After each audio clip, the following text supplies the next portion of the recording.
Free current వచ్చింది, రైతు బంధు వచ్చింది. Current corona వచ్చి కాటేస్తే కూడా నేను వేరే ఏవో ఆపినా కానీ రైతు బంధు ఆపలే. వ్యవసాయం జరగాలి, గ్రామాలు నిలబడాలి, రైతాంగం నిలబడాలని కరోనా వచ్చి బాధ పెట్టినా, ఖజానాల డబ్బులు లేకున్నా, అప్పో సప్పో చేసైనా సరే రైతు బంధు ఆపలే.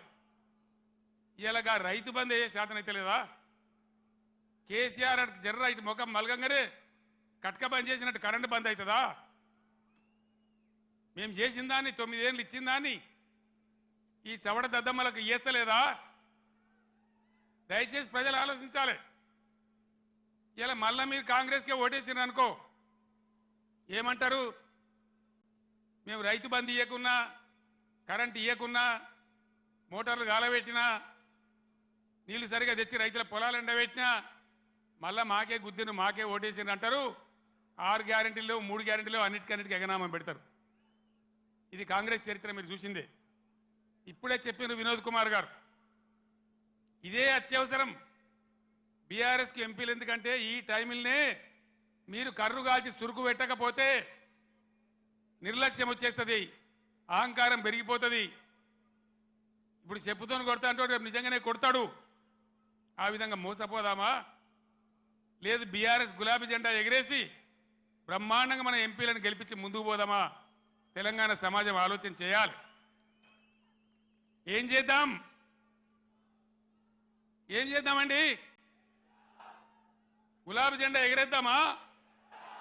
ఈ పార్లమెంట్ ఎన్నికల్లో ఎంత బలంగా గులాబీ జెండా ఎగిరితే ప్రజల పక్షాన కాపలాదారులుగా ఇంతకుముందే వినోద్ గారు చెప్పినట్టు బ్రహ్మాండంగా ముందుకు పోతాం. ఇంతకుముందు వినోద్ గారు చెప్పినారు కరీంనగర్ పార్లమెంట్ కాబట్టి నేను చెప్తా ఉన్నా.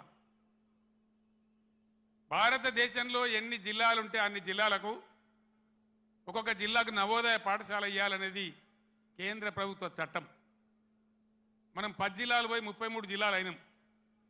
150 ఉత్తరాలు రాసిన నేను నరేంద్ర మోడీ గారికి పర్సనల్గా పోయి అడిగిన, ఇది చట్టం ఉన్నదా, ఇది న్యాయం, మేము కొత్త రాష్ట్రం, మేము బాగుపడాలి, ఈమంటే ఒక్క నవోదయ పాఠశాల కూడా ఇవ్వలే. ఒక్కటంటే ఒకటి కూడా ఇవ్వలే.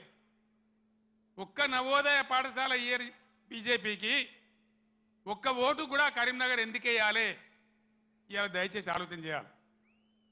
దేశవ్యాప్తంగా 157 మెడికల్ కాలేజీలు పెడితే ఒక్క మెడికల్ కాలేజీ కూడా మన తెలంగాణకి ఇయ్యలే. 100 సార్లు అడిగితే కూడా.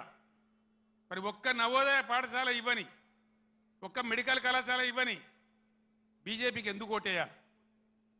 బండి సంజయ్ ఇక్కడ ఎంపీ ఏం చేసినట్టు మీరు దయచేసి ఆలోచన చేయాలి.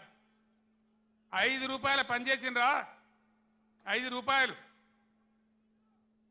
ఏమన్నా 10 రూపాయల పని జరిగిందా? ఇంతకుముందు వినోద్ గారు చెప్పిన, నేను మళ్ళీ చెప్పదలుచుకోలే.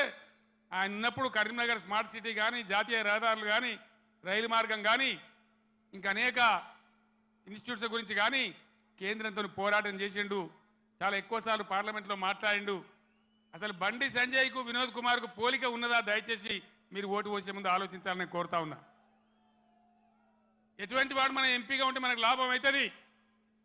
నిజాయితీగా ఉండి నా ఎంబడి నిజాయితీగా ఆశాంతం ఉద్యమ పొడుగున ఏనాడు కూడా మడమ తిప్పకుండా పనిచేసిన నాయకుడు వినోద్ కుమార్. నిజాయితీకి మారుపేరుగా ఉన్న వ్యక్తి వినోద్ కుమార్.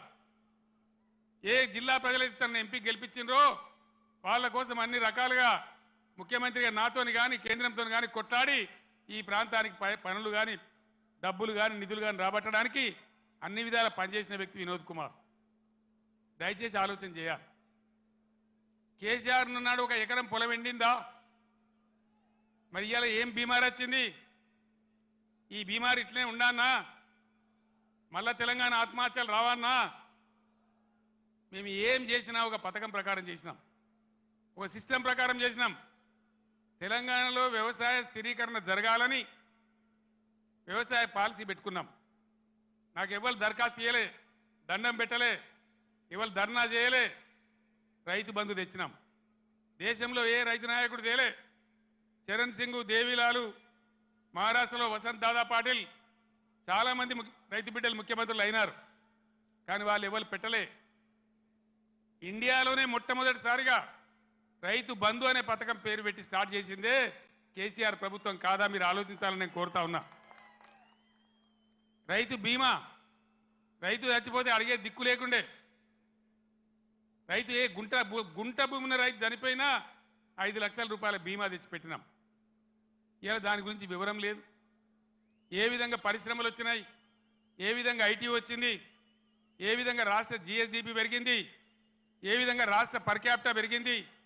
దయచేసి కరీంనగర్ మేధావులు, తెలంగాణ ప్రజలు తమ పార్లమెంట్లో ఓటేసే ముందు ఈ విషయాలన్నీ కూడా ఆలోచన చేయాలి. మీ అందరినీ కూడా నేను కోరేది ఒకటే, నేను పెద్ద లంబా చెవుడా గంటసేపు మాట్లాడా, మీరన్నీ చూస్తున్నారు, ప్రతిదానికి మీరే సాక్షులు. కేసీఆర్ నాడు ఎట్లా పచ్చని పొలాలుండే, ఎట్లా 24 గంటల కరెంటు ఉండే, ఇలా ఇంత మాయలమే ఎట్లా మాయమైనాయి, ఎందుకు మాయమైనాయి? ఈ అసమర్థ కాంగ్రెస్ పాలకులు బోగస్ మాటలు చెప్పిండ్రు. రైతులకు బోనస్ ఇస్తామన్నారు. మొన్న వానకాలం పంట బోనస్ ఇచ్చిండ్రా? ఇప్పుడు యాసంగి గురించి ఇస్తామని చెప్తున్నారా? అంటే బోనస్ బోగస్ అయిపోయింది.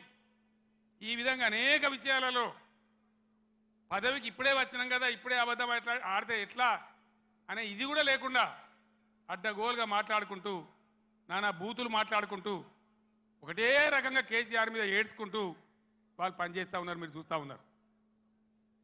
కాళేశ్వరం ప్రాజెక్ట్, దానిలో మేడిగడ్డ బ్యారేజు 100 కాంపోనెంట్లలో అదొక చిన్న కాంపోనెంట్. దాంట్లో కొంచెం ఇసుక